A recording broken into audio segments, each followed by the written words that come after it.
ایک بادشاہ گزرا ہے تاریخ میں حضرت موسیٰ علیہ السلام کے دور کا، جس کا نام تھا تبع حمیری۔ وہ ایک جلوس لے کر دنیا کی سیر و تفریح کے لیے نکلا، اور اس کے لشکر میں 700 عالم تھے، 600 عالم تھے جو توریت کے عالم تھے، توریت کو جانتے تھے۔ رہے گا یوں ہی ان کا چرچا، رہے گا پڑے خاک ہو جانے چل جانے والے۔ رہے گا یوں ہی ان کا چرچا، رہے گا پڑے خاک ہو جانے چل جانے والے۔ نثار تیری چہل پہل پر ہزاروں عید ربیع الاول، سوائے ابلیس کے جہاں میں سبھی تو خوشیاں منا رہے ہیں، سبھی تو خوشیاں منا رہے ہیں۔ ابھی آج 27 کی 28 ہو گئی، پرسوں یا ترسوں انشاءاللہ چاند ہوگا۔ عید میلاد النبی منانے کے لیے خاص طور سے اس محلے میں تو کسی ثبوت اور پروف کی ضرورت نہیں۔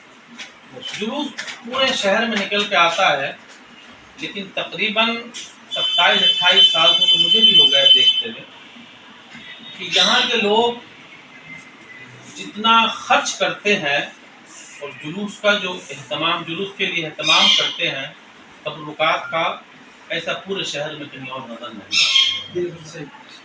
جو لوگ 28 سال سے کرتے چلے آ رہے ہیں ان کو تو کسی دلیل دینے کی ضرورت نہیں ہے۔ ہم اپنے نبی کا میلاد مناتے ہیں بغیر کسی دلیل، جیسے کوئی اپنے بیٹے کی ولادت پر خوشی مناتا ہے اور مٹھائی بانٹتا ہے، لوگوں کو عقیقہ کر کے کھانا کھلاتا ہے، لوگوں کی دعوتیں کرتا ہے۔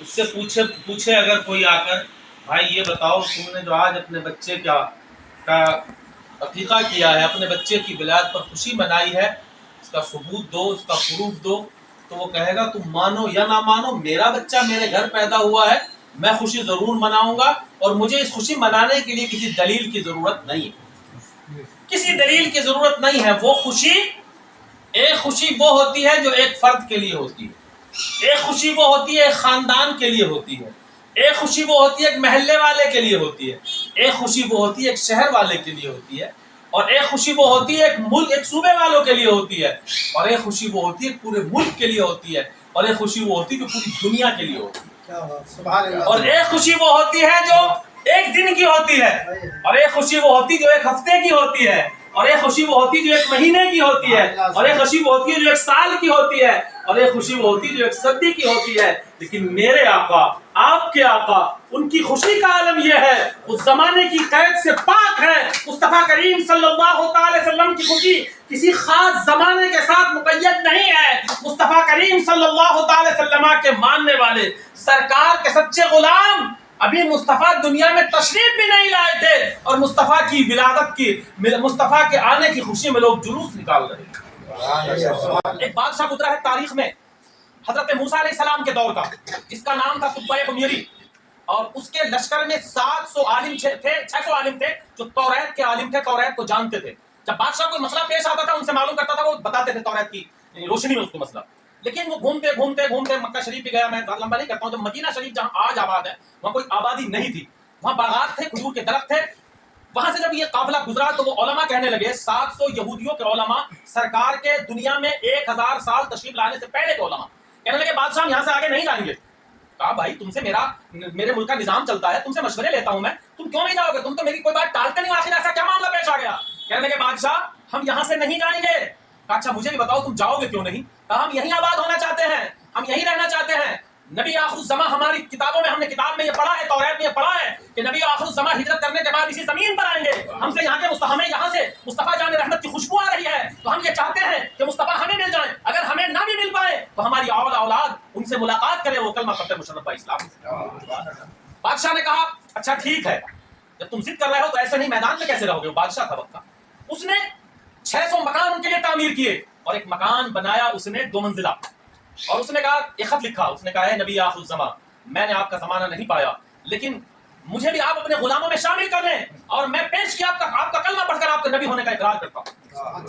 آپ نے تاریخ میں پڑھا ہوگا کہ جب نبی ہجرت کر کے تشریف لائے تو جس محلے سے گزرتے، جس بستی سے گزرتے، جس گھر کے قریب سے گزرتے، ہر گھر والا یہی کہتا میرا گھر بھی ہو جائے چراغاں یا رسول اللہ، آقا میرے گھر میں تشریف لے آئے۔ ہر گھر والا یہ تمنا کرتا۔ مصطفیٰ نے فرمایا نہیں، آج میں نہیں رکوں گا, آج میری اونٹنی کو چھوڑ دو, میری اونٹنی جہاں بیٹھ جائے گی میں وہیں ٹھہر جاؤں گا, جہاں میری اونٹنی رک جائے گی. اونٹنی چلتی رہی, جس کے گھر سے گزرتی وہ کہتا کاش مصطفیٰ میرے گھر میں آ جائیں, کاش مصطفیٰ میرے مہمان بن جائیں. لیکن وہ اونٹنی چلتی رہی گلی کوچوں سے, اور حضرت ابو ایوب انصاری کے گھر کے قریب آ کر بیٹھ گئی وہ اونٹنی.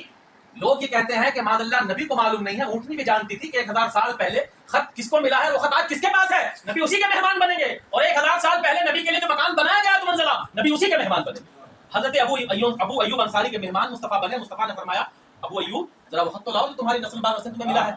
سبحان اللہ, مصطفیٰ بھی پہچان رہے ہیں, جان رہے ہیں 1000 سال پہلے میری یاد منانے والا, میری یاد میں جلوس نکالنے والا, میری یاد میں بستی بسانے والا مجھے خط جو لے کر دے کر گیا ہے, ذرا خط تو لے کر آؤ. بڑی انہوں نے حفاظت کے ساتھ خط کو رکھا تھا, وہ خط ان کو پیش کیا, نبی کی بارگاہ میں پیش کیا. مصطفیٰ نے اس خط کو پڑھا اور اس کو تبع حمیری کو اپنی غلامی میں شامل کر لیا. تو نبی ابھی دنیا میں نہیں آئے تھے لیکن مصطفیٰ کے غلام موجود تھے. ایک روایت میں اور آتا ہے کہ ایک شخص بنی اسرائیل میں موسیٰ علیہ السلام کا امتی بڑا گناہگار تھا. اس زمانے میں عمریں زیادہ ہوتی, 200 سال کی عمر تھی اس کی, بڑے گناہ بڑے پاپ اس نے کیے تھے. وہ مر گیا, لوگوں نے پکڑ کے ٹانگ پکڑی, گھسیٹ کے کوڑی پہ ڈال دیا.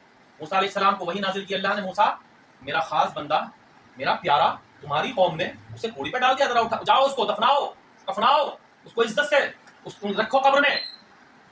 موسیٰ علیہ السلام تشریف لے گئے, لوگوں سے معلوم کیا فلاں نام کا انسان کہاں ہے, تو مرا تو ہے لیکن وہ تو بڑا گناہگار ہے. موسیٰ علیہ السلام نے اس کو اٹھایا, دفنایا, پھر مولا کی بارگاہ میں, میرے مولا تو عالم الغیب والشہادہ ہے, تیرا فرمان حق ہے, لیکن میرے مولا یہ قوم تو اسے گناہگار بتاتی ہے, تو سیاکار بتاتی ہے. اللہ نے فرمایا موسیٰ وہ گناہگار تھا, وہ سیاکار تھا, اس نے گناہ کیے تھے, لیکن اس نے توریت کو کھول کر ایک دن میرے حبیب کا نام اس نے دیکھا, محبت سے اس نام کو چوم لیا تھا اور درود میرے مصطفیٰ پر پڑھ دیا تھا. بس میں نے اس کی محبت کو دیکھا, میں نے اس کے گناہوں کو نہ دیکھا, میں نے اس کی مغفرت کر دی اور اس کی روح کو فضل سے پرواز کر دی.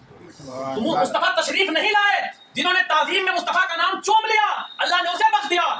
جب ہم جھنڈا لے کر کہیں گے مرحبا یا مصطفیٰ, مرحبا یا مصطفیٰ, مرحبا یا مصطفیٰ, تو اللہ کی رحمت ضرور برسے گی اور ہمارے گناہ بھی اللہ معاف فرما دے گا. اللہ تبارک و تعالیٰ ہمیں اور آپ کو عمل کی توفیق عطا فرمائے. وآخر الدعوانا الحمدللہ رب العالمین. السلام.